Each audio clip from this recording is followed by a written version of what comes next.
We'll have Coach begin with an opening statement, and we'll go ahead and take some questions. We'll try and get them all in, okay? Go ahead, Coach. All right.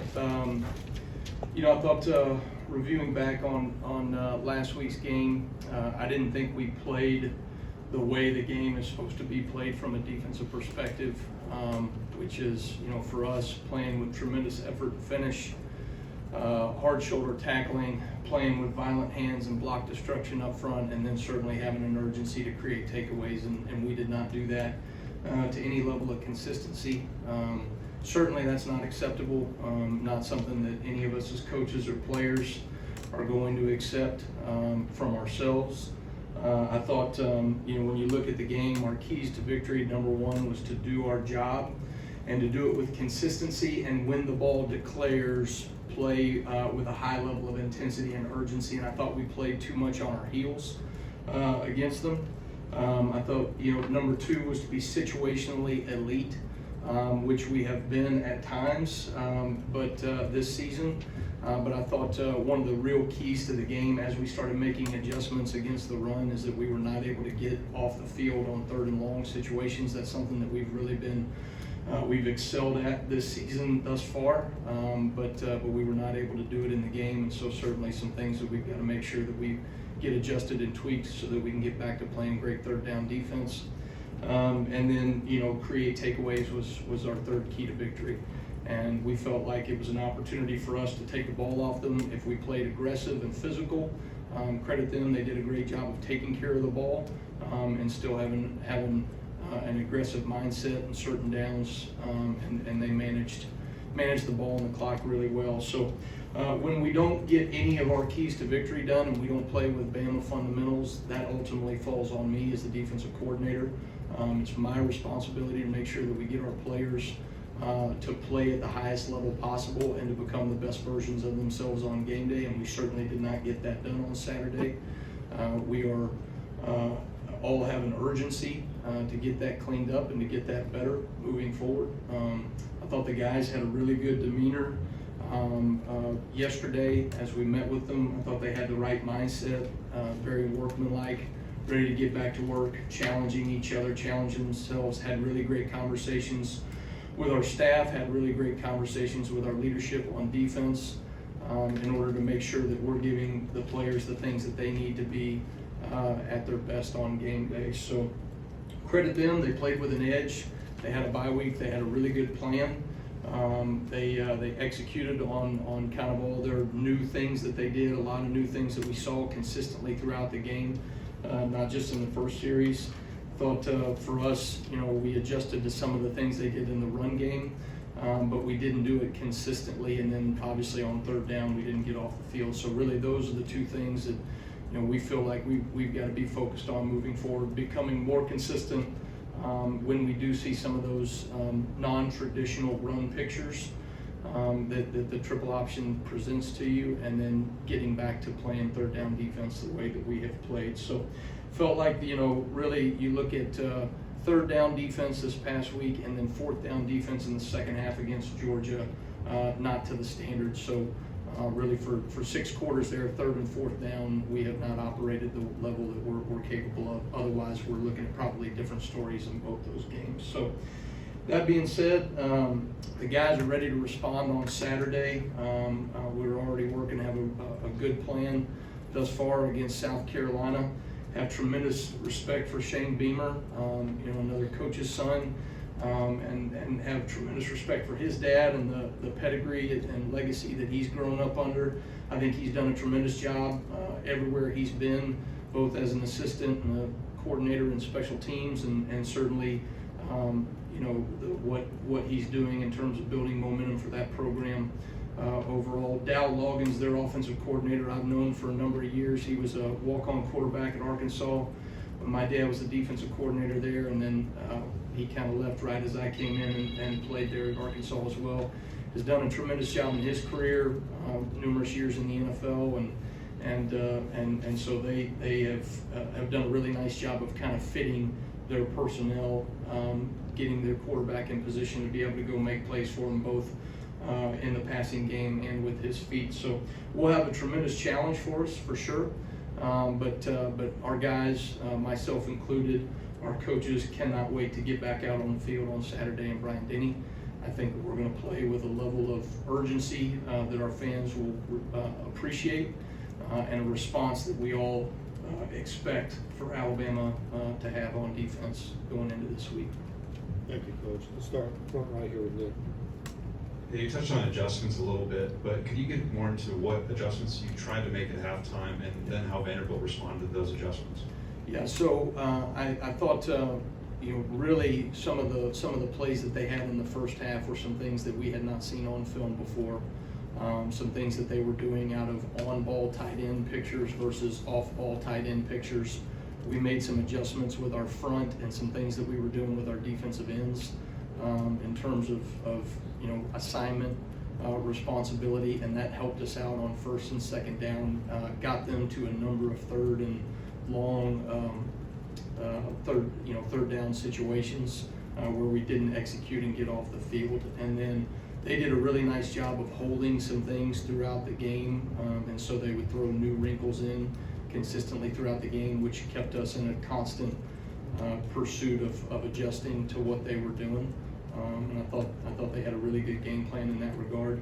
But because we were not able to get off the field on third down, we also gave them more opportunities to keep throwing those wrinkles on. Whereas, you could point to probably 8 to 10 different third down situations where if we just get off the field right there, we're having a very different conversation about how we played there. So, Front left, Chase. Obviously, from the press box, we can't hear what's being said on the field, but it appeared from our vantage point that Malachi refused to be substituted for in the last minute. Can you clarify whether that was the case? Well,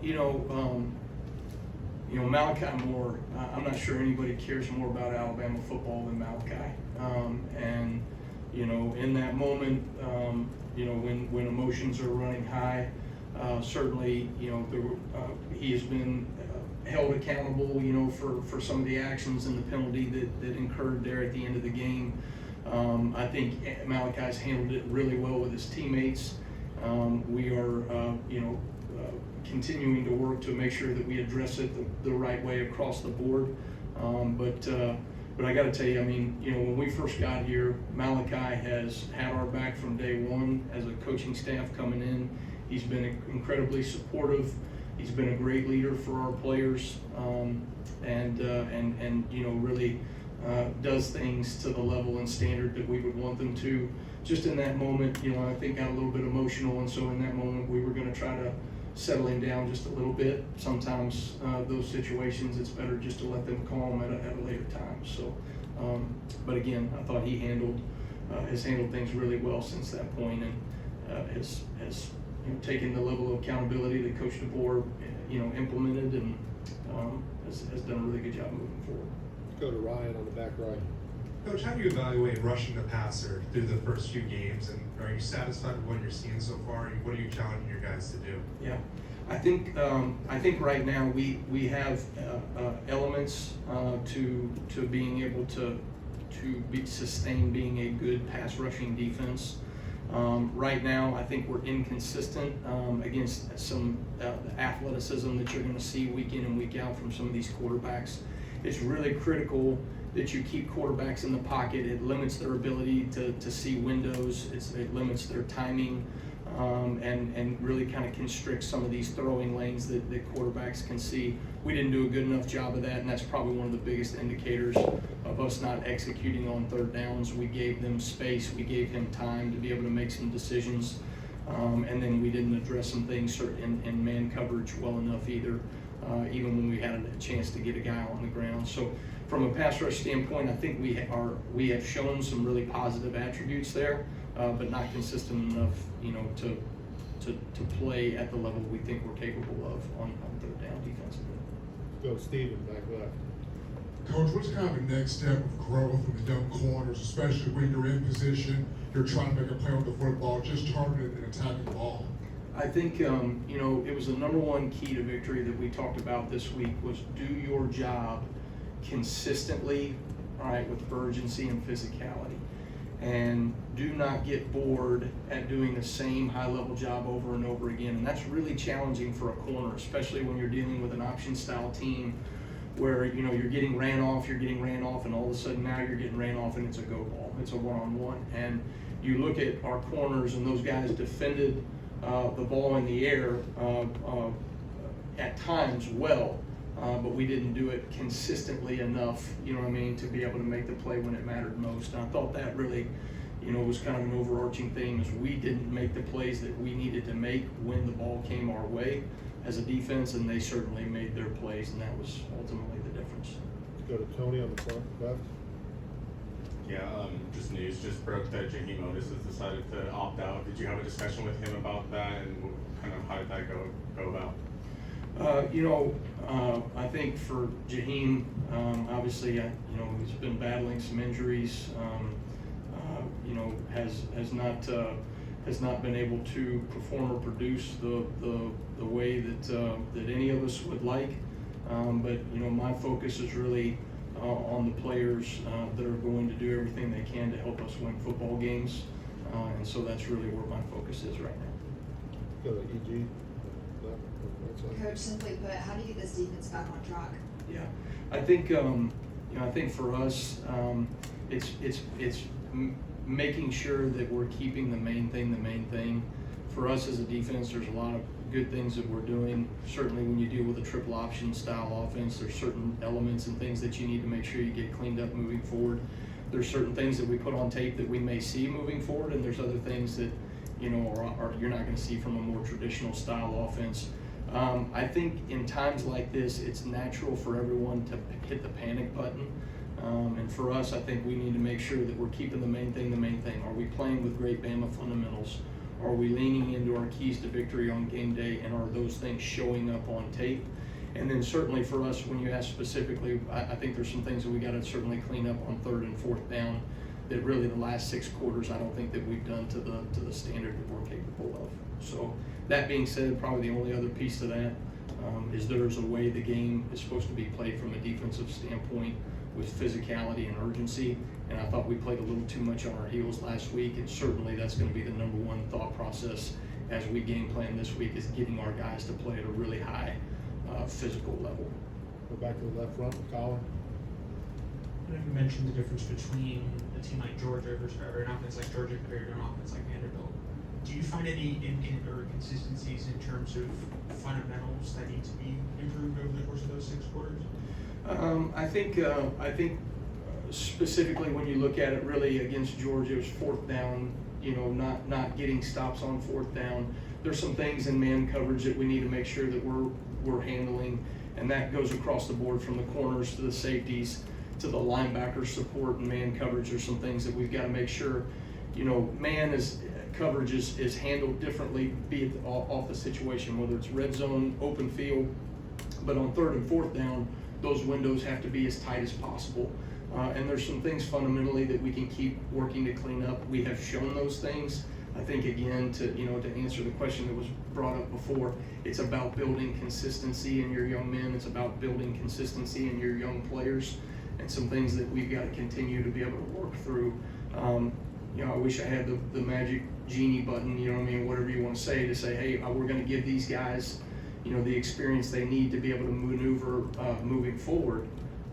But sometimes you got to go through some of these hardships and some of these challenges and adversities, and then expect your coaching and those players have an urgency to get things fixed moving forward, and that's certainly what I expect from us this Saturday. All right, let's finish up with Michael right in the middle there. We talked a lot about adjustments, in-game adjustments. Can you take us through the process of how things are identified and then solved in that whole process? Well, you know, you go into a game, right, knowing specifically this past week, right, anytime a team has a bye week, there's going to be a lot of wrinkles that you didn't see, particularly if you're dealing with a triple option style team. Those wrinkles are going to be, you know, even more so because they're things that you don't see. You know, you have a rep base in the spring ball and in fall camp that you're going through, and then the first 4 opponents that obviously when you deal with a team with this style offense, you know, there's a lot of things that formationally you're going to see different And then, from really an angle and leverage standpoint, you're gonna see some different things as well. I thought we had a really good plan going into the game.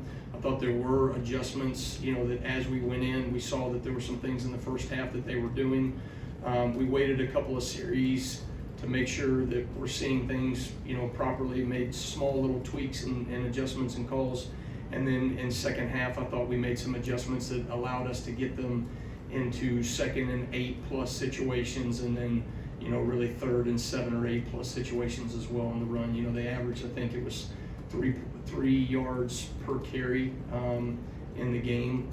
So when you look at it, some of the exposure runs that we had early on were new things that I did think we adjusted to well. But you constantly are having those conversations about what schematically you want to call different, and then just fundamentally what you want to do differently in the game. And a lot of the things for us were just reinforcing fundamentals in our players. Hey, they are doing the things that we thought that they were going to do, or they may be doing 1 or 2 things that are a little bit different, and here's how we need to adjust fundamentally. All right, thank you, Coach. Okay, thanks guys, roll tide.